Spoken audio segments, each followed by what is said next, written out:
दोस्तों नमस्कार, ये है मार्गदर्शन फॉर सिविल सर्विसेज। मैं अनुराग चौधरी।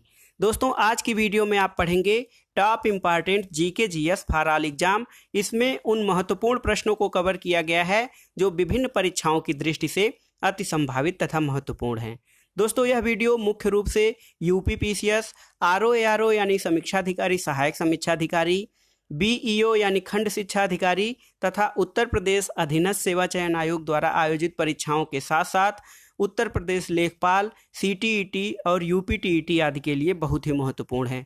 आप इसका पीडीएफ भी डाउनलोड कर सकते हैं, लिंक मैं डिस्क्रिप्शन बॉक्स में डाल दूंगा। तो आइए शुरू करते हैं आज का video, top important GK GS for all exam. दोस्तों आज की वीडियो का जो पहला प्रश्न है वो एक प्रमुख समझौते से संबंधित है। पहला प्रश्न है, भारत और पाकिस्तान के बीच सिंधु जल समझौता कब हुआ? तो भारत और पाकिस्तान के बीच सिंधु जल समझौता 19 सितंबर 1960 को हुआ, जिस पर प्रधानमंत्री जवाहरलाल नेहरू और पाकिस्तान के राष्ट्रपति अयूब खान द्वारा हस्ताक्षर किया गया। तो भारत और पाकिस्तान के बीच सिंधु जल समझौता 19 सितंबर 1960 को संपन्न हुआ, जिस पर भारत के प्रधानमंत्री जवाहरलाल नेहरू और पाकिस्तान के राष्ट्रपति अयूब खान ने हस्ताक्षर किए। अब आइए देखते हैं दोस्तों प्रमुख नदियां, उनके प्राचीन नाम और उस पर बनी हुई प्रमुख परियोजनाएं। तो सबसे पहला है झेलम। झेलम नदी का प्राचीन नाम दोस्तों बितस्ता है और झेलम पर प्रमुख जल विद्युत परियोजनाएं तुलबुल जल विद्युत परियोजना और किशनगंगा परियोजना। तुलबुल जल विद्युत परियोजना और किशनगंगा परियोजना झेलम पर स्थित है और झेलम का प्राचीन नाम बितस्ता है। अगला है दोस्तों चिनाब। चिनाब नदी का प्राचीन नाम अस्किनी है और चिनाब पर बगलिहार और सलाल जल विद्युत परियोजनाएं स्थित हैं। राबी। राबी का प्राचीन नाम परुशड़ी है। परुशड़ी पर थीन परियोजना स्थित है। इसके अलावा दोस्तों ब्यास। ब्यास नदी का प्राचीन नाम बिपाशा है। बिपाशा पर पोंग जल विद्युत परियोजना है और महत्वपूर्ण इंदिरा गांधी नहर जो कि राजस्थान में बहती है, इंदिरा गांधी नहर ब्यास नदी से निकाली गई है।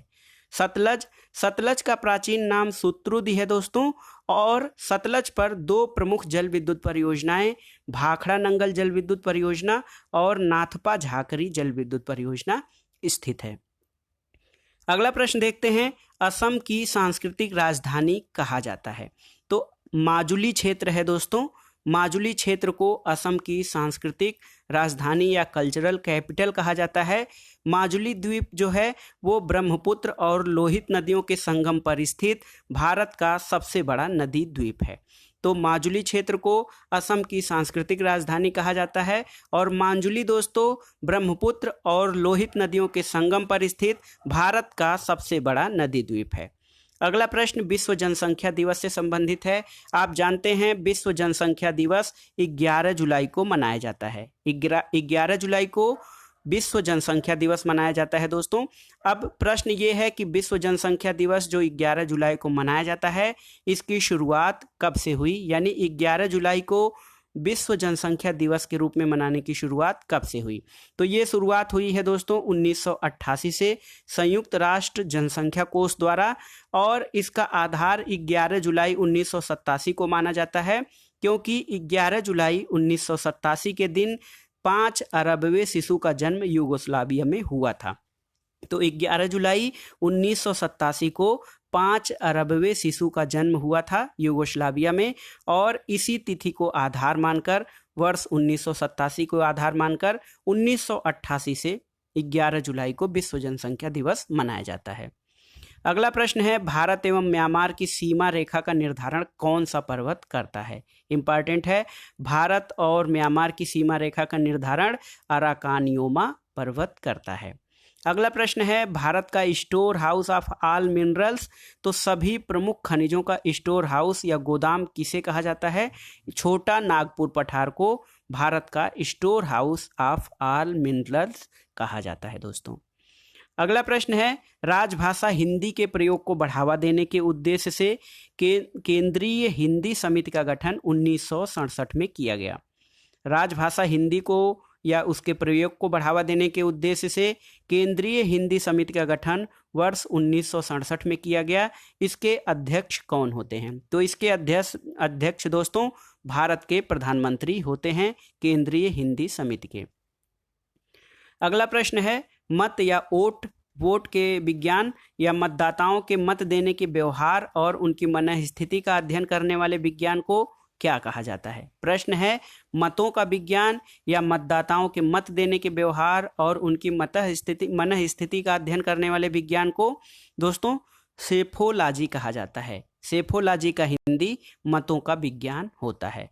अगला प्रश्न है, उज्जैन जहाँ की महाकालेश्वर मंदिर स्थित है, उज्जैन किस नदी के तट पर स्थित है? उज्जैन दोस्तों क्षिप्रा नदी के तट पर स्थित है और याद रखिएगा क्षिप्रा नदी चंबल की सहायक नदी है।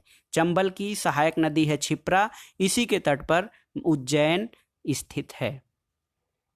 अगला प्रश्न है, शास्त्रीय नृत्य सत्रिया कहाँ प्रचलित है? सत्रिया दोस्तों एक शास्त्रीय नृत्य है जो कि असम में प्रचलित है और इस नृत्य का प्रारंभ 15वीं शताब्दी में वैष्णव संत शंकर देव के द्वारा किया गया था। तो शास्त्रीय नृत्य सत्रिया असम में प्रचलित है जिसका प्रारंभ 15वीं शताब्दी में वैष्णव संत शंकर देव के द्वारा किया गया था।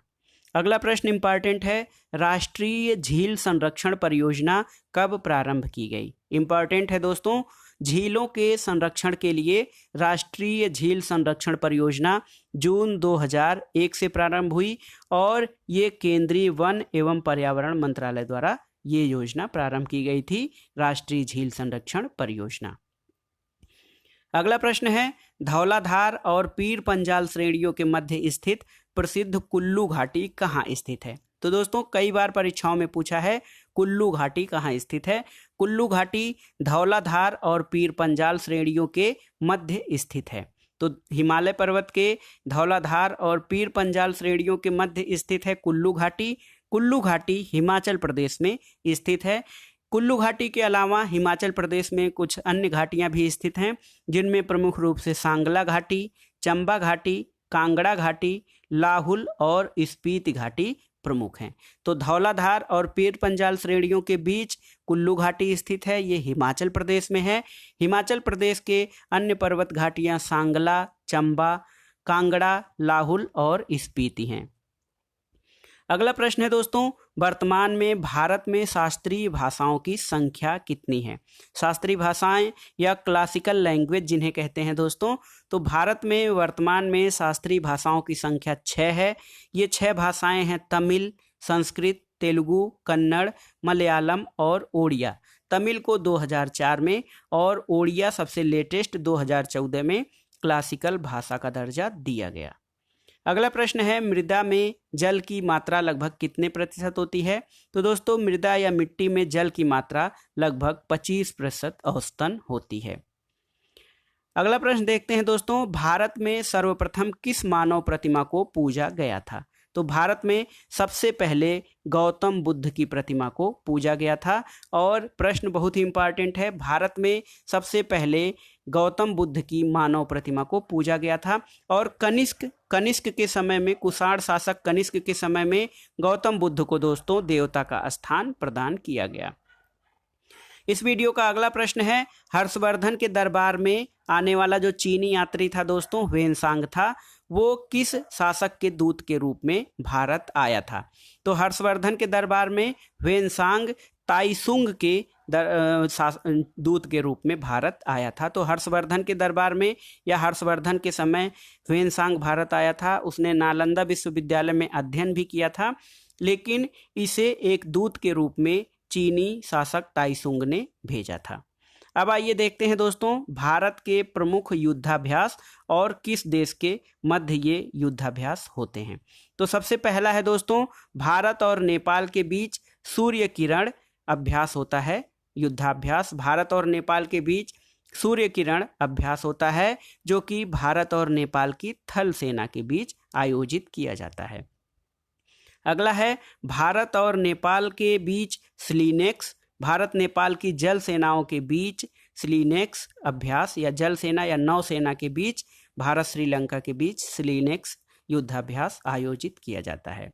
भारत रूस के बीच, भारत रूस की थल सेनाओं के बीच दोस्तों इंद्र युद्धाभ्यास आयोजित होता है। और भारत अमेरिका के बीच जो नौसैनिक युद्धाभ्यास है मालाबार श्रृंखला के अंतर्गत आयोजित किया जाता है। गरुड़, गरुड़ दोस्तों भारत और फ्रांस के बीच आयोजित होने वाला वायुसेना का अभ्यास है। गरुड़ याद रखिएगा, भारत और फ्रांस की वायुसेनाओं के बीच आयोजित युद्धाभ्यास। सिम्बेक्स, तो सिम्बेक्स भारत और सिंगापुर की नौसेनाओं के बीच आयोजित युद्धाभ्यास है। इसी प्रकार hand in hand, hand in hand Bharat और चीन की थल सेनाओं के बीच आयोजित होने वाला संयुक्त युद्धाभ्यास है। कोंकण श्रृंखला, दोस्तों कोंकण श्रृंखला का युद्धाभ्यास भारत और ब्रिटेन की नौसैनिक सेनाओं के बीच होता है। और इसके अलावा नसीम अल बहर युद्धाभ्यास है, ये भारत और ओमान की नौसेना के बीच आयोजित किया जाता है। एक है गरुड़ शक्ति, गरुड़ शक्ति कंफ्यूज मत होइएगा, भारत और फ्रांस के बीच गरुड़ युद्धाभ्यास होता है, भारत और फ्रांस की वायुसेना के बीच। लेकिन गरुड़ शक्ति युद्धाभ्यास जो होता है भारत और इंडोनेशिया की थल सेना के बीच आयोजित किया जाता है। अगला प्रश्न है दोस्तों, विश्वविद्यालय अनुदान आयोग यानी यूजीसी, यूनिवर्सिटी ग्रांट कमीशन का गठन कब किया गया था? तो विश्वविद्यालय अनुदान आयोग का गठन 28 दिसंबर 1953 को किया गया था। इस वीडियो का आखिरी प्रश्न है दोस्तों, राष्ट्रीय संस्कृत संस्थान कहाँ स्थित है? संस्कृत भाषा को बढ़ावा देने, इसके प्राचीन पांडुलिपियों और ग्रंथों को संरक्षित करने के उद्देश्य से राष्ट्रीय संस्कृत संस्थान की स्थापना नई दिल्ली में की गई। तो दोस्तों ये थे आज के टॉप इम्पॉर्टेंट जीके जीएस, जो कई प्रकार की विभिन्न प्रतियोगी परीक्षाओं के लिए बहुत ही महत्वपूर्ण है। दोस्तों वीडियो आपको कैसा लगा कमेंट बॉक्स में ज़रूर बताइएगा। वीडियो को लाइक करें, शेयर करें और इस चैनल को सब्सक्राइब अवश्य करें।